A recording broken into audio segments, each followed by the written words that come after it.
कई बार जैसे किसी विषय सामग्री के लिए है तो गुरुदेव ने कहा उठा करके परिक्रमा मार्ग में रख दो। ऐसे समय रखो, रखते समय कोई देखे ना, बस आपका क्या संबंध, रख दो आप।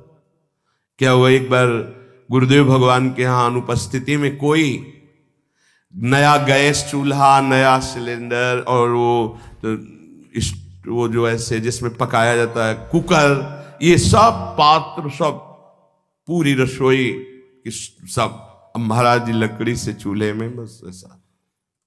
अब शाम समय दर्शन करके जब गए गुरुदेव भगवान तो साथ अंदर ही जाते, तो कहा ये किससे मंगवाया? महाराज जी मुझे पता नहीं। नहीं तुम्हें पता नहीं तो कौन रख गया? हम कहा ये भी महाराज जी मुझे पता, सत्य मानिए मुझे कोई पता नहीं। बोले उठाओ से परिक्रमा मार्ग में रखे हो, सब रख दिए परिक्रमा मार्ग। फिर 1-1.5 घंटा बाद 2 घंटा बाद हम झाँक के देखा, वहां कुछ नहीं था, सब गायब। अपने को क्या मतलब, एक रख गया, एक उठा के वहां रख दे। जिस चीज में तुम्हारी प्रियता हो, स्वाद जिसमें तुम्हारा बन गया हो, उसको तो हटा देना चाहिए। जैसे कई बार पूछा जाता है आपकी क्या पाने की इच्छा है, तो पूरे खोजने पर यह पता चलता है राधा नाम पाने की इच्छा है और कुछ नहीं पाने की इच्छा। तो सब हंस देते हैं, नहीं आज कुछ विशेष, हाँ विशेष क्या, राधा नाम और कुछ नहीं। अंदर ढूंढने पर पता ही नहीं चलता, एक ही बात पता चलता है, बस इसका स्वाद मिल जाए, प्रियाजू के नाम का स्वाद मिल जाए, मंत्र का स्वाद मिल जाए। जो गुरुदेव स्वाद लेते हैं, रोम रोम पुलकित हो जाता है, कंपायमान हो जाता है। ऐसे ऐसे जब जैसे क्या स्वाद मिल रहा, पूज्य बाबा श्रीधर बाबा को देखते क्या स्वाद मिल रहा है इन संतों, वो स्वाद चाहिए। आज आपको क्या पसंद है, क्या बना दे, राधा नाम, चतुरासी जी सुना दो, सुधा निधि सुना दो, यही निकलना चाहिए। ध्यान रखना है, ये रसास्वाद, भगवत रसास्वाद तब तक नहीं होगा जब तक इंद्रियों को आप ये रसास्वाद दे रहे हैं। ये 4 हैं, ये चारों उपासक को भगवदानंद से विमुख रखते हैं। पहला लय, दूसरा विक्षेप, तीसरा कषाय और चौथा रसास्वाद। क्या भजन करने का कोई विशेष अधिकारी होता है कि वही कर सकता है भजन? कह रहे भजन करने का सब कोई अधिकारी है, पुरुष नपुंसक नारी वा जीव चराचर कोय, सर्व भाव भज कपट तज मोहि परम प्रिय सोय। बच्चा, बालक, बूढ़ा, जवान, स्त्री, पुरुष, कोई भी हो, किसी भी कुल, किसी भी पद, किसी भी अवस्था, इससे भजन से कोई मतलब नहीं। जो हरि का भजन करना चाहे तो मानव जीवन मात्र भगवत प्राप्ति के लिए मिला है। भजन करने से क्या लाभ हो जाएगा?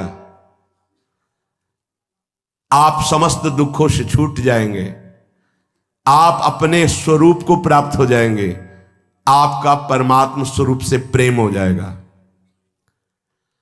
भजन ना करने से हानि क्या है? भजन ना करने से विषय आपको बांध लेंगे, पापाचरण खूब होने लगेगा, आपकी दुर्गति हो जाएगी, दुख, अशांति, चिंता, अवगुण और अभाव और दुखिया स्वभाव, ये सब भजन ना करने पर प्रकट हो जाते हैं। देखो बड़े दुखिया स्वभाव है, पर रोते ही रहते हैं, दुख ये वो ऐसा विषय बांधे हुए हैं। महाराज पाप तो सबसे हो रहा है, फिर कहा गया पापवंत कर सहज स्वभाव, भजन मोर ते भाव न काऊ। तो उससे भजन कैसे बनेगा जब पाप बन गया है? भैया ये लाला बहुत कृपालु है, प्रभु बहुत कृपालु है। यदि तुम भजन की सोचोगे कि अब मुझे भजन करना है तो पाप नष्ट होना शुरू हो जाएगा। ये बड़े कृपालु हैं। अपिचेत सुदुराचारो भजते माम अनन्य भाग, साधुर समंतव्य सम्यक व्यवसिता हिस्सा। महान दुराचारी भी सोच ले कि भगवान के सिवा मेरा कोई कल्याण नहीं कर सकता, बस मैं उसे महात्मा बना दूंगा। जिसने इस संसार को बनाया वो बड़ा कृपालु है, करुणामय है। चिंता न करो।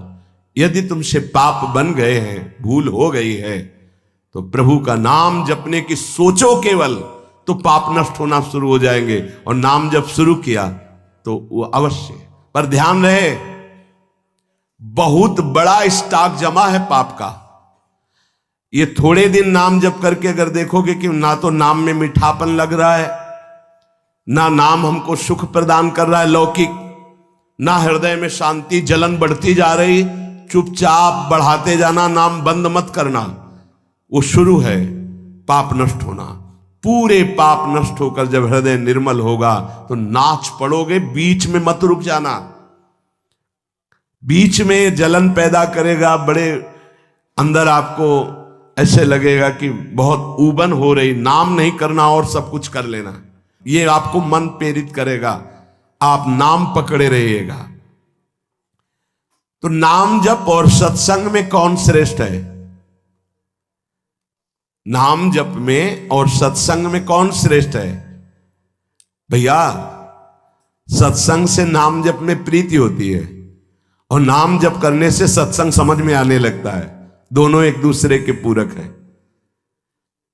साधन को हरिभजन है, कै सत्संग सहाय। सत्संग से नाम जप में रुचि होती है और नाम जापक ही सत्संग के सही अर्थ को समझ पाता है, सही लाभ को ले पाता है। तो महाराज, हमारा कहने का मतलब कि भजन में अधिक समय लगाना चाहिए कि सत्संग में? तो जो नया साधक है उसे अधिक समय सत्संग में देना चाहिए। वाणी पाठ, शास्त्र स्वाध्याय, सत्संग में बैठा, ये सब सत्संग के अंतर्गत आता है।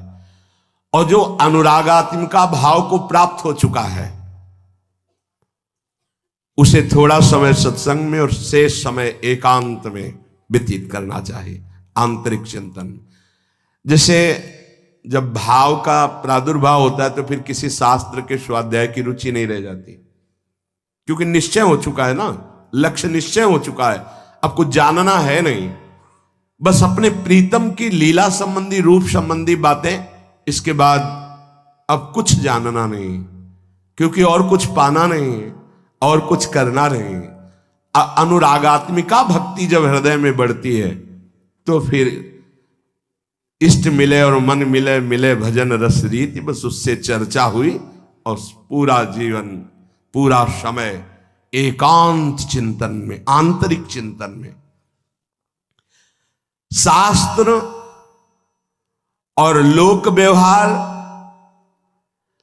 ये सब अनुरागात्मिका भक्ति वाले को फिर आगे चलकर रुचते नहीं है, कुछ अच्छा नहीं लगता।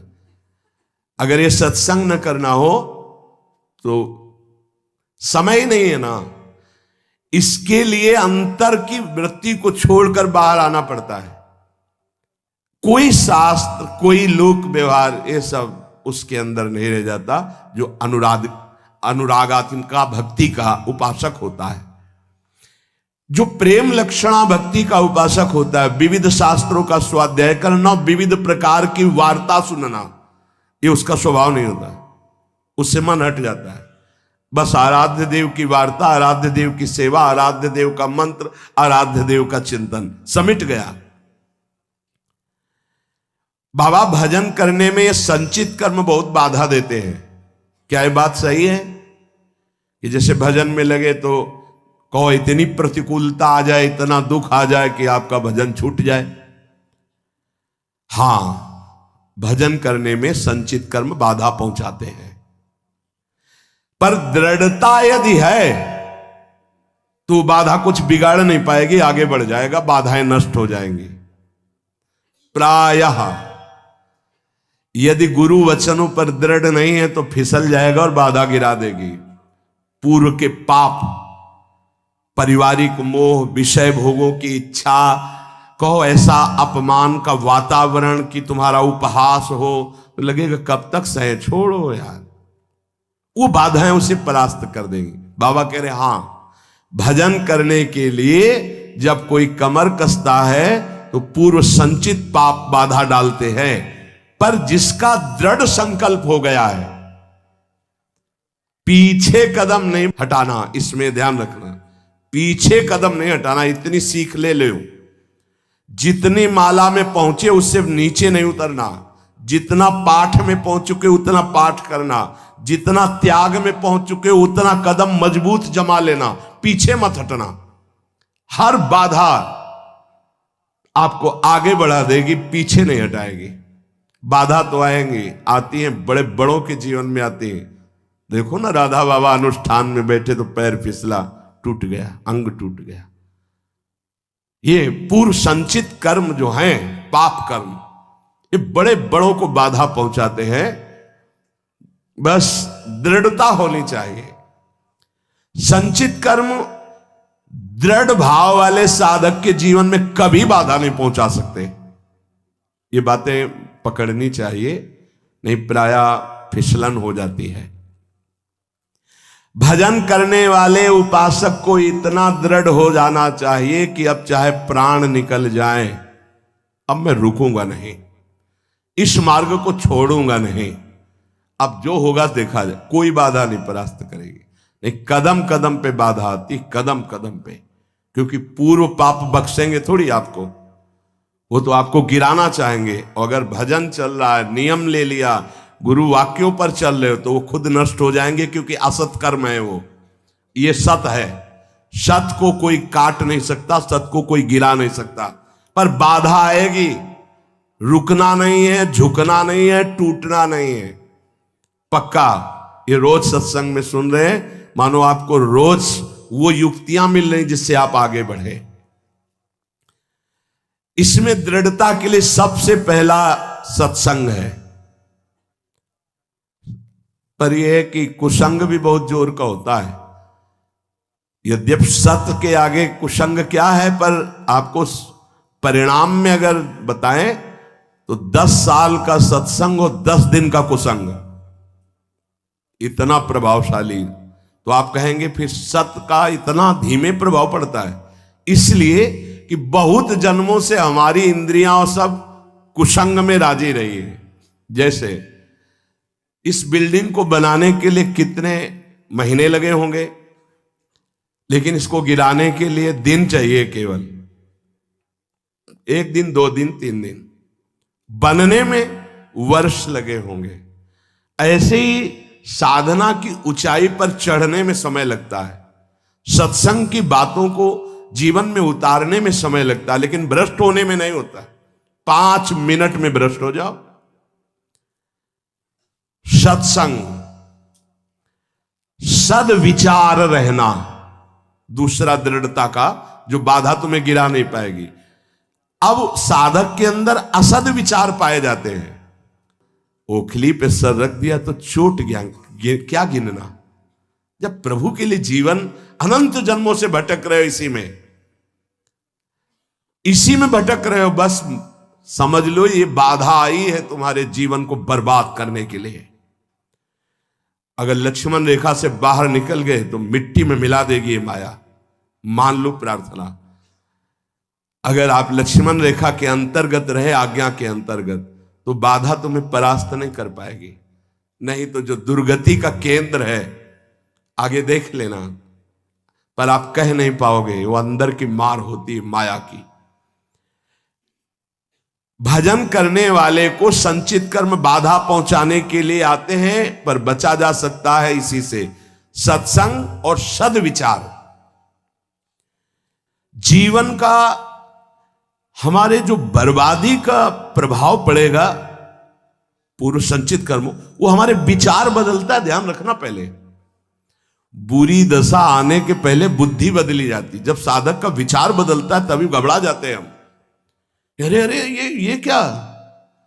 पर वो आक्रमण विचार में करता है, कर्म पहले विचार को बदलता है। यहां कह रहे सत्संग और सद्विचार, तुम्हारे अंदर असद विचार आने ना पावे। हे, कौन से मन से तुमने हां कहा, कौन से मन से तुमने भगवत मार्ग में उत्साह बनाया, कौन से मन से तुमने संसार से बैराग लिया। अब उस मन को क्यों भूल गए, दूसरा मन कैसे आ गया। मतलब पूर्व संचित पाप कर्म तुम्हें गिरा रहा है और तुम गिर रहे हो जानबूझ करके, पर हाथ नहीं पकड़ोगे तो गिर जाओगे। हाथ पकड़ाने का मतलब कि मेरे मन में तो आ रहा है कि मैं ऐसा कर लूं, पर आपकी क्या आज्ञा है। बिल्कुल अवसर नहीं देता साधक, आपकी क्या इच्छा है अवसर नहीं देता। सीधे बात, मैं ये नहीं करूंगा, मैं ये ऐसे मैं तब हंसी आती है। अय पुरुष संचित कर्म, तू मेरे से बलवान निकल गया, जा घसीट ले जा, अब क्या कर सकता हूं। मेरी कबड्डी के खेल में आउट हो गया है, नहीं पकड़ पाऊंगा। अगर उपासना में आपका प्रवेश है तो एक प्रार्थना मान लीजिए हमारी। आपका मन कह रहा है कि मैं खाऊंगा, मैं भोगूंगा, मैं देखूंगा, मैं ऐसे चलूंगा, मैं ऐसा, तो आप छूट दे दो गुरु को और इष्ट को कि प्रभु, एक बहुत बड़ी महान वक्ता हुई राबिया जी, ऐसा उन्होंने कहा था कि प्रभु यदि मैं स्वर्ग मांगू तो नरक भेज देना, जो मैं मांगू मेरी बात कभी पूरी ना करना।